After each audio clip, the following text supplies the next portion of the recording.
If you start trading and master it, you can create a massive income generating machine for yourself. But if you don't have the right foundation, you can spend years losing money trying different things to figure it out, only to find yourself more confused. Because the trading world is confusing, with millions of people saying millions of different things. Okay, I've been trading for over 7 years now, and I'm completely self-taught. So whether you have some trading experience or you're brand spanking new, what I'm gonna show you today is a simple process that I wish I took from the jump to start doing things properly. I'll show you how to rewire your mind to think like a trader, all the softwares that you're gonna need, how to do simple charting, understanding trading math, all the custom tools that I've built over the past several years, and how to gain access to capital starting with a small amount of money, so that by the end of this video, you'll have a clear path to master trading and hopefully create that income generating machine for yourself. All right, so before we start, I want to do an exercise. So I have a coin right here. Heads is going to equal $300 and tails is going to equal $100. If we flip the coin 10 times in a row under the same conditions, we'll know that roughly we'll get 5 heads and 5 tails. And that average will still statistically hold true even if we get 3 tails in a row. Now, knowing this, it wouldn't really be logical to get emotionally invested in the outcome of each coin flip. And we know that we'll get approximately 5 tails for $100 each, which will leave us with a net gain of $1,000. Now, the losing trader mindset is to put importance into the outcome of each individual coin flip, whereas the pro trader mindset instead will focus all of their effort on keeping the same conditions for the coin flip and tracking on average how much they make after 10 coin flips. Now in trading, this coin flip is going to be equivalent to our strategies and practices. It's all going to come down to winning probability. If you go into trading understanding this exact principle, you're going to be ahead of 80% of other traders when they get started. But that only takes us so far. Now we have to learn how to actually implement this into a trading market. All right, let's get into lesson number 2, where we're going to talk about charting and software. So today I'm going to talk about 3 foundational softwares where basically you can get started trading using these things. First thing is going to be TradingView. Second thing is going to be Excel or Google Sheets. And then the third thing is going to be an exchange. Okay, so personally I trade cryptocurrency, so I'm using either Bybit or Femex as an exchange, but depending on if you're trading Forex or whatever, we just need a means to actually buy and sell. We don't really need to focus on this until more towards the end of the video. All right, so let's hop over into TradingView. You'll notice my chart just has candlesticks on it with nothing else. Okay, this is a big thing for you to understand. And this is something that I've noticed throughout my trading journey, watching people who haven't succeeded and who have succeeded, and what's really helped me personally. Okay, there's so much that you can add to your charts. It's been a long fight. It's been a long fight, and I just had to have a warrior spirit. Okay, there's so many indicators that we do use once we get more advanced, but you have to understand most people start with a process that doesn't work, and then they add extra stuff to their chart in order to try to make it work. Whereas the successful people, and the right way to do this is to have a very simple chart, understand what moves the markets, how to actually trade that, and then as you're starting to see success with the fundamentals of trading, you're adding more to it to complement what already works simplistically. If you're doing the opposite, you're already wrong. You're going to confuse yourself with something called paralysis by over-analysis, and this is how people run themselves down a rabbit hole of never actually being able to understand how to trade. Do not do that. Start simple. I'm going to walk you through the entire process to understand exactly how markets move, how we're going to read these charts, and then we can add stuff as we go. Promise me that you're not going to do that. If you have a crazy chart with indicators all over it, wipe it clean and follow along with this. All right, so right here I have my chart pulled up. This is on Matic. So I personally trade cryptocurrency. The reason I trade cryptocurrency is because the market is open 24/7 and it allows me to use high leverage, so I don't have to use a lot of my capital to take really large positions when I'm trading. Okay, I'm going to explain this in way more detail in lesson 4, so hang in there. All right, so here we have our chart frequencies. I'm going to go over really quickly what these candlesticks mean. The bottom of this box is where the candle opened. This wick is the lowest point that the price moved in the past 5 minutes. This is where the candle closed, and this is the highest the price went in this 5-minute increment. Same thing with the orange candles. Price opened here, closed here, and then the highs and lows are still the same. This is a simple standard way for us to see where the price is moving. All right, but I still think that most traders, honestly, even if they are trading, don't really fully understand what moves the markets. So, and what moves these candles are buyers and sellers on the order book. So we can see up here, these are all sellers in red, and down here, this is the bid side where the buyers are. And in order for this candle to move up, these buyers who want to buy into the market have to take orders from the these sellers up here. So if I wanted to enter the market right here, and the first available order for me to sell is going to be down here. So if there's more buy pressure in the market, it's going to start clearing out all the orders at this level. And then the new current price that you can enter is going to be somewhere up here as the candle increases in price. And the same thing goes in the opposite direction. And the quantity of orders at each price slot here is something called volume. This is people quite literally interacting with the market. Now, something that you have to keep in mind is when we're looking at charts, we're seeing the visual representation of mass human psychology. So all those people making buy-sell decisions, institutions, algorithms that are all involved with the market, okay, we're able to see those actions collectively and start to use patterns to make sense of it. And so all we're really seeing is a battle of supply and demand on our chart. As the supply increases, if the demand for that at higher and higher prices starts to slow down, the price will retrace until the demand starts to outweigh the supply. And then once the demand is back, the price will continue to move up. So all we're seeing is a big increase of supply and no demand, and then the demand coming back. All right, and one of the key premises of trading is predicting where those supply and demand imbalances will happen before they happen, so we can enter the market and benefit off of those changes. So if we can figure out that, say, this area is going to be a potential reversal area where the demand will start outweigh the supply, we can buy in here, wait for the price to continue moving, and then sell it for a higher price. And that's how you make money as a trader. You're basically trading in the supply and demand and trying to outsmart an entire ocean of other people who also want to buy and sell these instruments for different reasons. So predicting these levels is obviously the golden answer of trading. If you figure out a way to do that and you figure out how to position yourself in the market, then you can make consistent profits. One of the most effective ways to do this is by using trends. So, okay, we can start to anticipate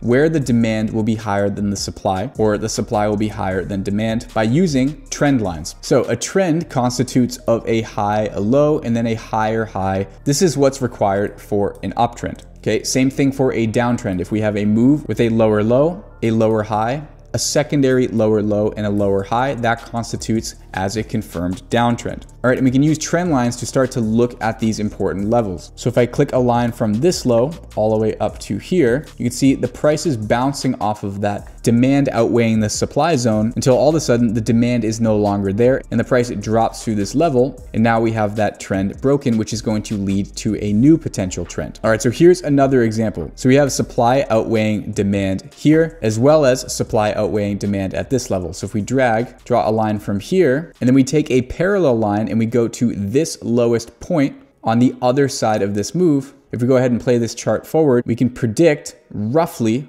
where this price will end up going through before the demand outweighs the supply. We get a response off of that trend, and then we end up making a move higher. So just like our coin flip, we understand that we could get tails and this would keep moving, or we can get heads and we can be right about predicting that supply demand zone and have an opportunity to take a trade. So if we decided to buy, say, 1,000 units at this level and then allow this to play forward, okay, we can end up selling it up here to make a nice profit on the trade. However, one of the biggest mistakes you can make as a beginner is entering your trades, number one, without a stop loss to manage risk, and number two, with a random amount of units. Okay, because 2,000 units of Matic that we got for 83 cents done on something like Ethereum, which costs $2,400 per token, you can see the position size is going to be vastly different. Okay, we just lost theoretically $23,000. So instead of potentially risking $10 on Matic, we just lost $23,000 theoretically on Ethereum. So every time you're entering a position, you need to know where exactly you're entering, where you're going to be taking profit, and where you're going to be selling and leaving the trade if we end up landing on tails, if the trade ends up going against us, so that we can contain those losses. So say, for example, we wanted to buy here, we wanted to take profit here, and we wanted our stop loss to be placed here. Say we wanted to risk $50 on this trade. We need to enter at this specific level with this exact amount of units in order to risk $50 and attempt to make $210. Once again, our heads and tails, the $300 on heads and the $50 on tails is only going to be possible if we're setting our trades up this way from the jump. And here's another big stupid one that I hear a lot of times from other trading influencers, where they say, yeah, you know, if I was really confident about this trade, so I took more size on this one, and I wasn't so confident on this trade, so I took a little bit less size. If you start deciding which setups you're going to put more size into, you're gonna directly start making decisions based on your emotions, okay? Instead of following a process and following your simple strategy where it's either I'm taking the trade or I'm not, you're deciding I like this one better, so I'm gonna put more money into it, okay? If that one goes against you, you're gonna start thinking, well, oh, the time that I thought the one was gonna work out, I put more money into and I lost, so I'm gonna find the ones I don't like so much and I'm gonna put more money into those, and you'll start running yourself into this stupid rabbit hole. Okay, don't listen to people that are saying things like this. Trading is supposed to be very systematic. The less emotional decision making that you need to make, the more effective of a trader you are going to be. And the way you do that is by following your exact strategy every time. I can't hone in enough on that. Okay, because the closer you can follow your process, the closer you can figure out of 10 trades, how often does my trade hit this full stop loss value? All right, because then it simply comes down to a combination of win rate and the risk factors on your trade. So when I say risk factors, if we consider your risk, which is in this case $50, one risk factor, if this moves up by 3x your risk, that is 3 risk factors. We make $150 on this trade, because then it just comes down to different combinations of your winning percentage, or the amount of times that you are right versus those risk factors that you're making. And you can see, even if you're only right 30% of the time, if you have a 1 to 3 risk reward where you're risking $50 to make $150, you can still come out of that profitable. Okay, so the goal of trading is to use your practice, use your journaling to take more winning trades, so you can be more at, say, a 50-60% win rate at a 1 to 2, 1 to 3, and you can be sitting right in this pocket here. And that's with most traditional trading systems, how you could hit that sweet spot and be able to make consistent profits over time. Get this whole notion out of your head that trading is about being right or being able to predict what's going to happen. Okay, any trader that's saying, oh, I lost a trade, so that's automatically bad, don't listen to those people. There are good trades and there are bad trades. If you make a whole bunch of money on a trade that was really, really risky, even though you made money on it, that's still a really stupid bad trade. If you lose money on a really good setup where you're putting yourself in a position for one of those coin flips, that is a good trade whether you make money or don't. Make sure you get that through your head and don't listen to these other idiots online that are gonna say things like this. All right, let's move into lesson 4, and I'm gonna explain to you access to capital in using leverage, which is going to allow you to start trading with a lot less money, but also if you know how to do it properly, it's also no more implied risk. So let's go back to our Matic example here. By the way, if you wanna use this position size calculator, go into the description and join our Discord. All right, we have a whole free section of our Discord where you can chat with other traders. Okay, we put out trade ideas from the private side of our trading team that you can follow along with to get yourself started. But if you go into this resources and learning section here, you can click on this link. And not only are you going to get all my trading view indicators, but you're also going to get a ton of other resources that we put together in a one-stop shop. So you have everything that we talk about in other videos and to get yourself started trading the right way. So let's go back to our Matic example. Say we wanted to buy here, take profit here, and sell here. Say we're beginners, we want to risk a really modest amount of money. So $25 on that trade. Okay, even only risking $25 on this trade, we're required to enter still with 1,831 Matic tokens at a price of 0.83, which is going to cost us $1,529. So once again, risking $25 requires us to have $1,500 worth of capital without the use of leverage. But say we add 10x leverage to this, that will drop the capital requirement for the trade down to $152. All right, so for example, if I go over to Matic and put in my 1831 units, you can see without leverage, this is going to cost me about $1,400. If I increase the leverage, say to that 10x leverage, now the cost of this position is going to be $145. But this is also going to increase the amount of fees that you need to pay on the trade. So if you're paying a 2% commission, that 2% commission is still going to be coming off of the total actual cost of the position, not just the cash requirement to enter it. So that's something to keep in mind for moving forward. Okay, but leverage is going to allow you to take really normal size trades, and it's really no more risky so long as you're still calculating your positions to risk a certain amount of money. All right, but you shouldn't even be using an exchange or leverage until you complete lesson 5, which is what we're going to talk about next, which is going to be journaling, practicing your trades so that we're able to scale our accounts. Okay, so say we've taken our trade risking $50, we make a 1 to 3, so we made $150 on this trade. You should immediately be screenshotting this trade to track it, taking a screenshot of that chart and journaling in the date of entry, the ticker, whether it was a long or short, how much money you made or lost on the trade, and any notes that you want to take on the setup. That way you have a log of all of the decisions that you've made, all the trades that you've taken, and you know over a certain amount of trades, over a certain amount of coin flips, how much money you actually made, what percentage of the time did you make or lose money, and how many total trades did you take. Okay, so I built this custom spreadsheet as something very simple that you guys will get access to if you get this Innovatrade Trader suite of tools. This is the only way that you'll be able to have the proof of concept and know that your trading is actually working out, because until you have the proof of concept, until you know that your trading is working, it doesn't really make sense to hop onto an exchange and start using real money if you don't have the proof of concept that your trading works. If you're not practicing and being profitable with your strategies, then you shouldn't be putting money into the market at all. That should be the last step that you do. Okay, what I will say, once you are proficient and you are starting to see some results, don't hang out on the sim account too long, because it's going to make you complacent and it's not going to get you set up for success. Trading the real markets, trading real money with real money on the line is much different than trading with practice accounts. And a good way you can do this a lot faster than just waiting for the market to set up with real trades is something that you've seen me doing throughout this whole video, which is this bar replay button right here. So what I like to do is, regardless of the system I'm trading, I can click on a random coin. I can go back, say to where I don't even remember, like I'm not really looking at the chart, and I can just click in a random area. All right, and once I've clicked in a random area, I can just be doing my simple analysis, right? So you can be following your strategy here. You can play this trade forward, seeing what would have happened. So say we drew our analysis here. If I wanted to use my position size calculator, I can put my entry here, my take profit here, my stop loss outside here, put $100 of risk, hit apply. This will show me my quantity 3.5. So then I can go in here and type in 3.5 and hit sell. All right, so say we're up $266. We take profit off of there. Okay, so now you take a screenshot of that. So then you go over to your journal, you put in the 266 over here. And I designed this so that this will auto update the total for everything. You also have a trading stats sheet. So you'll see on all your longs and all your shorts, how you're doing on each thing. And then once you have that proof of concept, like I said, you can head over into the exchange. All right, and these principles are exactly what we do in the private side of our Discord community. Okay, we have people mastering all these systems that me and my team have put together. All right, and we make sure that they keep their framework focus on these principles. You can see crew with a nice TCL max win. I need a max win.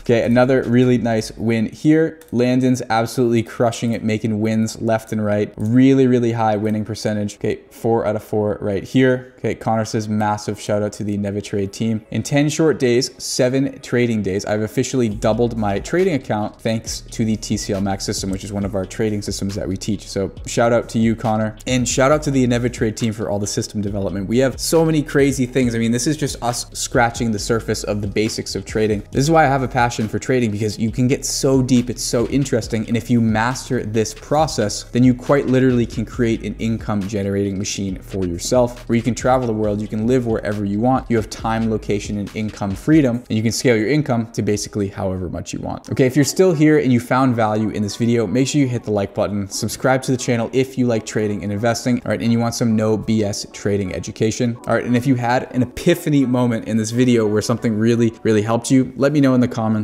It feels good to be able to read that I'm helping people out and I'm helping people learn along their trading journey. But anyways, guys, that's really all I have for today. Until next time, guys, I will see you all in the next video.